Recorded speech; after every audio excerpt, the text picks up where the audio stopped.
mise en service de 2 stations de dessalement de l'eau de mer à Moulay-Bouzerktoun.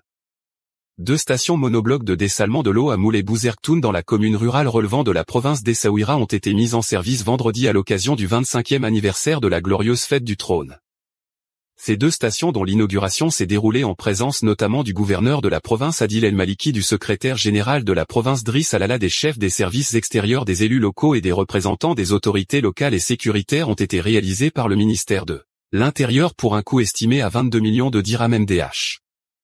Dotées d'une capacité de 15 litres par seconde, ces importantes infrastructures s'inscrivent dans le cadre d'un projet structurant qui prévoit l'acquisition, l'installation et l'exploitation de 5 stations monoblocs de potabilisation, dessalement et déminéralisation au niveau de la province d'Essaouira dans 5 sites différents, à savoir Sidi Batache, commune de Sidi Ishak, Moulay-Bouzerktoun, 2 stations Biba, commune d'Akermou, et dans la commune de Tafedna. Dans une déclaration à la MAP à cette occasion, Mohamed Meziani, directeur général de la Régie autonome intercommunale de distribution d'eau et d'électricité de Safi Radé, maître d'ouvrage délégué du projet, a indiqué que l'inauguration de ces 2 stations intervenait dans le cadre d'un programme prioritaire et stratégique urgent mis en place au niveau national par le ministère de l'Intérieur conformément aux hautes instructions royales pour faire face au stress hydrique. Ce programme ambitieux, avec un investissement total de 4 milliards de dirhams, porte sur l'installation de 26 stations de dessalement de l'eau, dont 16 avec une capacité de 10 litres par seconde et 10 avec une capacité de 5 litres par seconde, ainsi que 15 stations de déminéralisation comprenant 8 stations de 10 litres par seconde et 7 stations de 5 litres par seconde, a-t-il fait savoir, précisant que la province d'Essaouira a bénéficié d'une part significative de ce projet estimé à 20% avec un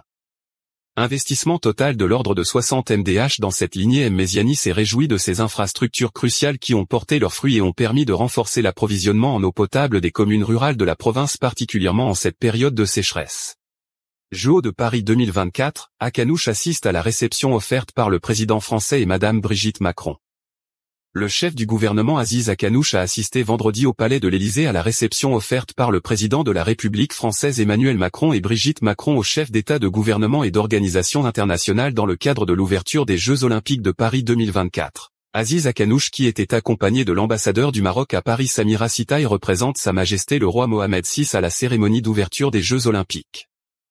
Le chef du gouvernement avait pris part jeudi à Paris au sommet pour le sport et le développement durable organisé par la présidence de la République française et le Comité international olympique, CIO, avec le soutien de l'Agence française de développement, AFD. Ce sommet avait réuni des chefs d'État et de gouvernement, des dirigeants d'organisations internationales, des athlètes et des représentants du mouvement sportif, ainsi que des acteurs du financement du développement, pour prendre des initiatives exemplaires dans 5 domaines clés, à savoir l'éducation et l'emploi, la santé et la nutrition, l'égalité et l'inclusion, le financement et la mesure d'impact et la durabilité et l'héritage. Najla Cherif Hamdi, nommé président-directeur général de Sanofi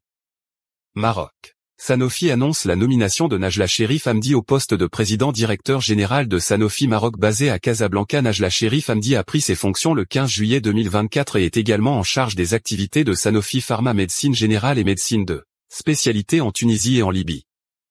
Madame Cherif Hamdi succède à Adrien Delamarre de Bouteville, qui a été nommé Pharma General Manager Africa basé au Caire, Égypte. Diplômée de l'Institut supérieur de gestion de Tunis, Najla Cherif Hamdi a occupé des responsabilités dans les ressources humaines, la qualité, les affaires publiques et le market access dans différents secteurs d'activité et entreprises multinationales, notamment Air Liquide, Orange, UEFI Group en Tunisie et à l'étranger.